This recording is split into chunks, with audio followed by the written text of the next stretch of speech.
Hello, welcome back to Season 1, Episode 2 of the Yet to Be Determined podcast with Nick Jones and Kelly Jones. Well, it's like we have all these creative ideas on a walk, and like, oh, this should be the title, this should be what we do. And no. You turn the mic on, it's like, we don't know what we're saying. We also have our cat here, who's right by the microphone, so it's super professional going on today. I wanted to talk today. I really think we need some clear takeaways for how to do online learning. And so we wanted today to talk about 3 ways to differentiate online instruction. Right. And well, I think this is good to talk about because now being thrust into this world, and I even see it, teaching at the university level, we're all like, oh, we got to get this content in, and then you're stacking up your Canvas or whatever learning platform you're using, and it's freaking everyone out. Yeah. So, and Nick has experience with this, which is why I wanted to ask him kind of some different ways to differentiate instruction. He's hosted 2 online courses through UW Whitewater, and, and also your spec ed background. You've got a lot of resources available. So, the first thing, let's do number 1. What's one way teachers can differentiate online instruction? So you've taken online classes, correct, Kelly? So one thing is, you definitely know who organizes their stuff well and knows what they're doing. And then you definitely know who's just kind of throw a bunch of stuff in there. And there's no sequence. It's hard to follow. Maybe like everything. So step 1. Okay, sorry. Well, no. Step 1. Thank you. Step 1. Do not blur everything together. Chunk it. Thank you. So what you're saying, well, because you started talking, I want to make I'm a list person when I'm listening to a podcast. You're right. And I'm a list person too. Okay. So number 1 is not blurring everything together, chunking. Mm-hmm.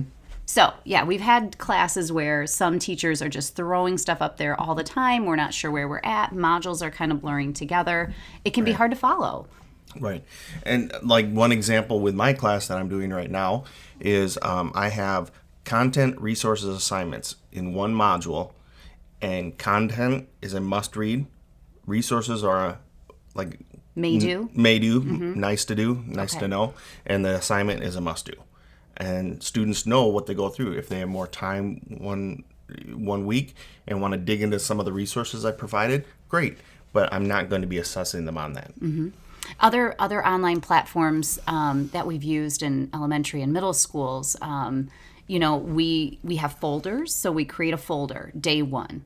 And within that folder, you have, maybe your content, your reading, your homework, your assignment, or whatever it is, resources, however you want to name it. But you're not clicking between a bunch of folders. That can get very overwhelming, especially for younger students. Keep it in one spot. And I think one thing we need to keep in mind, and feedback is already coming in from homes, is, oh my gosh, this is all coming in. Why do our kids have 8 hours of homework? I'm trying to work. I'm trying to homeschool. I'm trying to do this. I can't leave the house. It's too much. It's too much. So the other idea in that, maybe that differentiation piece, and it's what's good for all, some is usually good for all when we're making differentiation decisions, but is to have a checklist for the day. So in that folder, you've got day 1, checklist, 1, 2, 3. So students and parents can look in one place and know, okay, this is what I need to do. Because that was some other feedback from parents. I don't know what are the expectations on this? Well, I want to touch real quick on, when we talk about differentiations, a lot of people's brains automatically go to special ed. Yeah. And, all I got to do is for the special ed kids. No. Differentiation, and 90% of the IEPs I read, those accommodations are just good teaching. That's a good point. It's just good practice for anyone. You don't need an IEP to be able to submit something differently. You don't need an IEP to have more time on something. So when we're thinking of differentiation, think about how we learn. Like you learn, Kelly Jones learns differently than me. I read textbooks, yeah. You read your textbooks. Highlighters, yes. You read your textbooks. I didn't read my textbooks in college.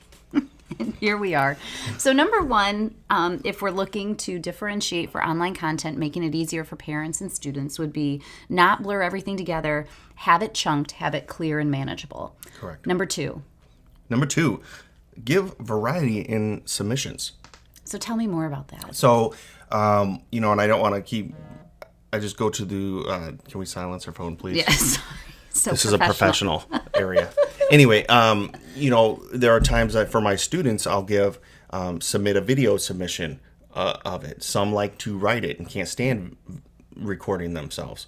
So just give a variety in how they're submitting, because the ultimate goal is like, what is it I want them to demonstrate or know? Yeah. If it's you want them to be able to demonstrate they know how to compare fractions to a half benchmark, right? Could they do a video? Could they do a dance? Could they do a worksheet? Could they do a podcast? I mean, you name it. Right. You put something to a TikTok dance and you'll get 800 submissions for sure. of the proper fraction representations. That's exactly right. So number 2, variety and submission, allowing your students to have some choice in how they show their work and how they're able to do that. And honestly, students know more about these platforms than we do at this point. I feel like our daughters, our social medias are, so. Correct. Yeah. And then number 3, variable due dates. Right. That's the other thing is letting go of, well, that's the due date. That's when it's due. We are in unprecedented weird times right now.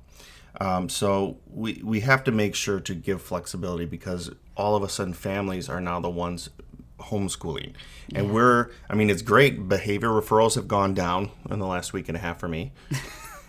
Maybe not in our house. Yeah, not in our own home. Yeah. They're through the roof. Yeah. But so now we don't have some of those classroom management things. So now let's bring our A game and do what we're trained to do. And we got to be flexible and give some grace. Well, so one question that a teacher had on this is that sometimes when students see that there's no due date, they don't do it, right? So is it okay to say our goal is to have this submitted by tomorrow or by Friday? Yeah. Because some kids, like our own child, I'm thinking of one of our children, if she didn't have a due date, she would continually tell us, well, it's not due. I don't have a due date. I'm not saying no due dates. I'm just saying variable. Like, and give some grace on being able to make things up. Like in my college, for sure, yeah. In my college class, like I let students submit something. Maybe something happens that week, and they submit something a week late. Yeah, I'm not going to ruffle my feathers over that, because maybe it's usually not a habitual thing. What if it is habitual? Then it's a different conversation. You say, hey, sorry, I can't give you a grade on this, because now all of a sudden 5 weeks into class you decide to submit something. I disagree with that. If you're saying variable due dates, that means variable up until the end of the grading period. Now, I think every district has different grading policies. I think for us, summatives can be done up until report cards go out for the most part. So there is flexibility. Right, but that's built still in. variable. I'm talking, it's one thing when it's like a summative, what you're assessing on and reporting out on. It's another when it's some of these like formative measures in between. Okay.